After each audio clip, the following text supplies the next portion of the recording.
ইতিহাসের পাতায় বাগদাদ এক স্বর্ণযুগের শহর। খলিফা হারুনুর রশিদ ও আল মামুনের সময়ে এটি হয়ে উঠেছিল জ্ঞান, বিজ্ঞান ও সভ্যতার কেন্দ্রবিন্দু।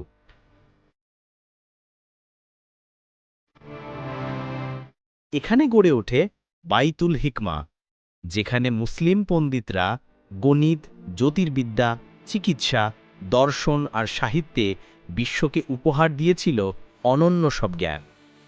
কিন্তু ইতিহাস শুধু গৌরব নয়, এখানে আছে ভয়াবহ ট্র্যাজেডির গল্প। ১২৫৮ খ্রিস্টাব্দে মঙ্গোল শাসক চেঙ্গিস খানের নাতি হুলাগু খান তার সৈন্যবাহিনী নিয়ে হামলা চালায় বাগদাদে। একসময় যে শহর ছিল আলোকিত জ্ঞানের নগরী, সেটি পরিণত হয় রক্তের স্রোতে।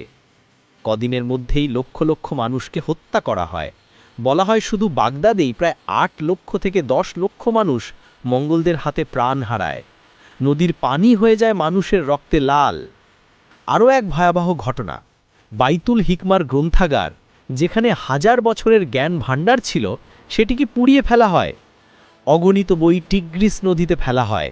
ইতিহাস বলে নদীর পানি দিনকে দিন কালো হয়ে গিয়েছিল সেই কালিয়ার বইয়ের পাতার কারণে। এ হামলার মাধ্যমে বাগদাদ হারালো তার পুরনো জৌলুস। মুসলিম সভ্যতার কেন্দ্র ভেঙে পড়ল, আর অন্ধকার নেমে এলো এই জ্ঞানের রাজধানীতে।